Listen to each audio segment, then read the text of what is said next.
सम्राट अशोक, जिनकी जीवन गाथा मनुष्य के जीवन की अधोगति से उत्थान का सर्वश्रेष्ठ उदाहरण है। उनका प्रारंभिक जीवन भले ही क्रूरताओं से भरा हुआ था, लेकिन फिर भी जब वो धर्म की राह पर चले और फिर जो सिद्धांत उन्होंने दिए, उससे वो महानता के शिखर पर पहुंचे। हालांकि जब उन्होंने जीत की शुरुआत की थी, तो उनके लिए जीत का मतलब राज्य और देश जीतना था, शस्त्रों से सबको झुका लेना था। लेकिन बाद में उन्होंने दिलों को जीतने की शुरुआत की, और यही कारण है कि वो आज भी अमर हैं। सम्राट अशोक मौर्य साम्राज्य के तीसरे शासक थे। उनके दादा चंद्रगुप्त मौर्य पिता बिंदुसार थे। सम्राट अशोक के शासन का तरीका मौर्य वंश के पहले के शासकों से बिल्कुल अलग था। उनके 100 और भाई थे, वो सबसे छोटे थे, इसीलिए किसी को इस बात की उम्मीद नहीं थी कि वो राजा बनेंगे। अशोक का जन्म पाटलिपुत्र में 304 ईसा पूर्व हुआ था, जिसे आज पटना के नाम से जाना जाता है। चीन ग्रंथ अशोक वादन के मुताबिक अशोक के पिता सम्राट बिंदुसार की 16 पत्नियां और 101 बच्चे थे। अशोक की माता का नाम सुभद्रांगी रानी धर्मा था। शासन प्रबंध और सैन्य प्रबंध तो अशोक को विरासत में ही मिला था। मौर्य साम्राज्य को चंद्रगुप्त के बाद दूसरे सम्राट बिंदुसार ने संभाला। बिंदुसार का सबसे बड़ा पुत्र सुसीम था, लेकिन ऐसा कहा जाता है कि बिंदुसार अपने पुत्रों में सबसे ज्यादा अशोक को पसंद करते थे। वहीं कई जगह इसके उलट बात कही गई है।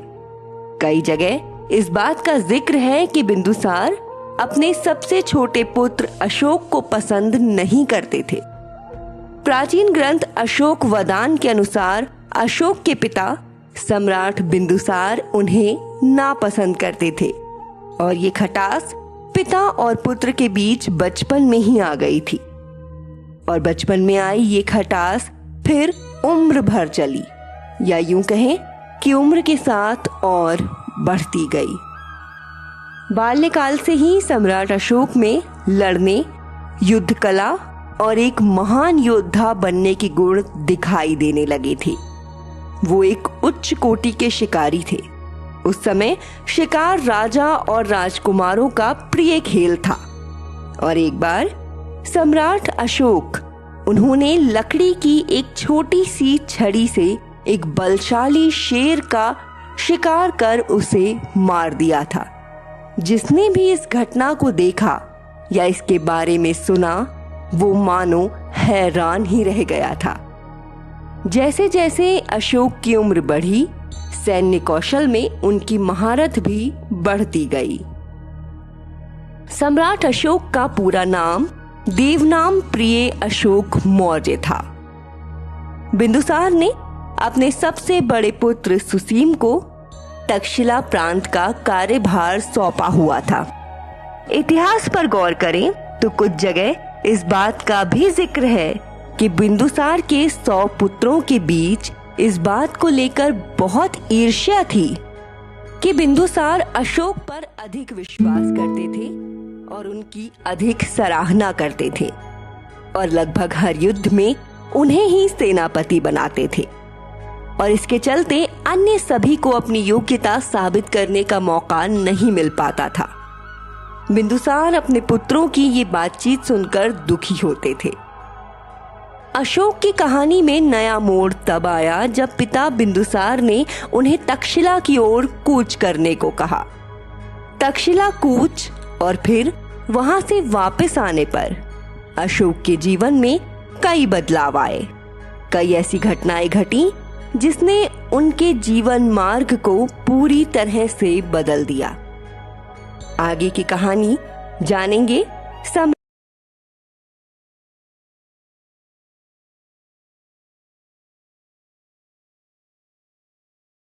के एक ऐसे महान शासक थे। सम्राट अशोक भारतीय इतिहास के एक ऐसे महान शासक थे जिसकी तुलना विश्व में किसी से नहीं की जा सकती। वह भारत में मौर्य साम्राज्य के तीसरे शासक थे जिन्होंने 269 ईसा पूर्व से 232 ईसा पूर्व तक भारत के लगभग सभी महाद्वीपों पर शासन किया था। सम्राट अशोक को उनके अद्भुत साहस, पराक्रम, निडरता और निर्भीकता की वजह से अशोक महान के नाम से पुकारा जाता था। इसके अलावा उन्हें प्रियदर्शी एवं देवानाम प्रिय आदि नामों भी संबोधित किया जाता था। सम्राट अशोक एक ऐसे शासक थे जिन्होंने अपने शासनकाल में अपनी कुशल कूटनीति का इस्तेमाल कर मौर्य साम्राज्य का विस्तार किया था। अशोक महान ने उत्तर में हिंदुकुश की श्रेणियों से लेकर दक्षिण में गोदावरी नदी तक, दक्षिण और कर्नाटक, मैसूर तक और पूरब में बंगाल से पश्चिम में अफगानिस्तान तक अपने मौर्य साम्राज्य का विस्तार किया था। अशोक महान ने अपने कुशल प्रशासन से मौर्य साम्राज्य को उस समय तक का भारत का सबसे बड़ा साम्राज्य बनाया था। इसलिए सम्राट अशोक को उनकी कुशल प्रशासन नीति और कूटनीति की वजह के लिए भी जाना जाता था। सम्राट अशोक बौद्ध धर्म से अत्यधिक प्रभावित थे। उन्होंने बौद्ध धर्म के विचारों को लोगों तक पहुंचाने के लिए काफी प्रयास किए। इसके अलावा उन्होंने बौद्ध धर्म का पूरी दुनिया में जमकर प्रचार प्रसार भी किया था। इसलिए उनकी ख्याति बौद्ध धर्म के प्रचारक के रूप में भी फैल गई थी। यही नहीं, उन्होंने नेपाल में महात्मा बुद्ध के जन्मस्थल लुम्बिनी में स्मारक के रूप में अशोक स्तंभ का निर्माण भी करवाया था। वहीं सम्राट अशोक को महान अशोक बनाने में आचार्य चाणक्य ने प्रमुख भूमिका निभाई है। जानिए सम्राट अशोक के जीवन और कुछ इतिहास। सम्राट अशोक का हिस्ट्री इन हिंदी। इतिहास के सबसे शक्तिशाली और ताकतवर योद्धाओं में से एक सम्राट अशोक करीब 304 बीसी में मौर्य साम्राज्य के संस्थापक चंद्रगुप्त मौर्य के पोते के रूप में बिहार के पाटलिपुत्र में जन्मे थे। हालांकि इनके जन्म की तारीख के बारे में कोई पुख्ता प्रमाण नहीं है। सम्राट अशोक मौर्य साम्राज्य के दूसरे शासक बिंदुसार और माता सुभद्रांगी के पुत्र थे। अशोक की लंका की परंपरा के मुताबिक करीब 16 पटरानियां और 101 पुत्र थे। वहीं उनके 100 पुत्रों में से केवल अशोक, तिष्य और सुशीम का ही उल्लेख इतिहास के पन्नों में मिलता है। सम्राट अशोक का पूरा नाम देवानाम प्रिय अशोक मौर्य राजा प्रियदर्शी देवताओं का प्रिय था। वे मौर्य साम्राज्य के तीसरा निडर और निर्भीक राजा माना जाते थे। वहीं ऐसा माना जाता है कि सम्राट अशोक को एक कुशल और महान सम्राट बनाने में आचार्य चाणक्य का बहुत बड़ा योगदान रहा है। आचार्य चाणक्य ने उनके अंदर एक महान शासक के सारे गुण विकसित किए गए थे। सम्राट अशोक का बचपन। सम्राट अशोक का चाइल्डहुड स्टोरी। राजवंश परिवार में पैदा हुए सम्राट अशोक बचपन से ही बेहद प्रतिभावान और तीव्र बुद्धि के बालक थे। शुरू से ही उनके अंदर युद्ध और सैन्य कौशल के गुण दिखाई देने लगे थे। उनके इस गुण को निखारने के लिए उन्हें शाही प्रशिक्षण भी दिया गया था। इसके साथ ही सम्राट अशोक तीरंदाजी में ही शुरू से ही कुशल थे, इसलिए वे एक उच्च श्रेणी के शिकारी भी कहलाते थे। भारतीय इतिहास के इस महान योद्धा के अंदर लकड़ी की एक छड़ी से ही एक शेर को मारने की अद्भुत क्षमता थी। सम्राट अशोक एक जिंदादिल शिकारी और साहसी योद्धा भी थे। उनके इसी गुणों के कारण उन्हें उस समय मौर्य साम्राज्य के अवधि में हो रहे दंगों को रोकने के लिए भेजा गया था। सम्राट अशोक की विलक्षण प्रतिभा की वजह से ही वे बेहद कम उम्र में ही अपने पिता के राजकाज को संभालने लगे थे। वे अपनी प्रजा का भी बेहद ख्याल रखते थे। इसी वजह से वे अपने प्रजा के चहेते शासक भी थे। वहीं सम्राट अशोक की विलक्षण प्रतिभा और अच्छे सैन्य गुणों की वजह से उनके पिता बिंदुसार भी उनसे बेहद प्रभावित थे। इसलिए उन्होंने सम्राट अशोक को बेहद कम उम्र में ही मौर्य वंश की राजगद्दी सौंप दी थी। सम्राट अशोक का शासनकाल एवं विशाल मौर्य साम्राज्य का विस्तार। Mauryan empire achievements.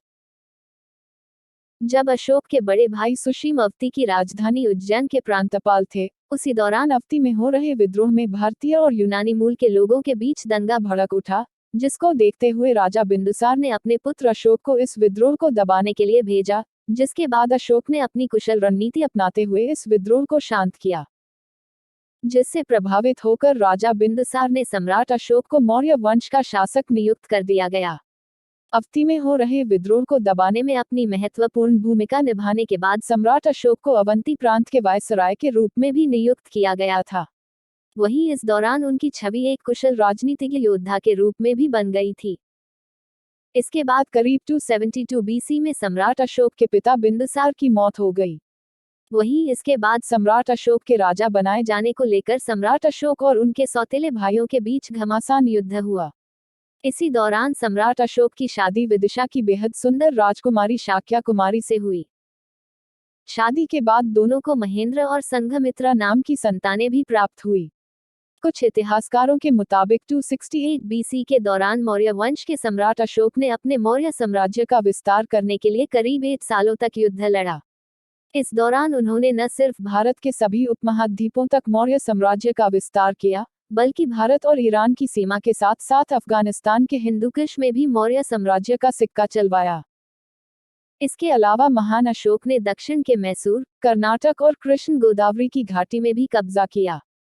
उनके साम्राज्य की राजधानी पाटलिपुत्र, मगध, आज का बिहार, और साथ ही उपराजधानी तक्षशिला और उज्जैन भी थी।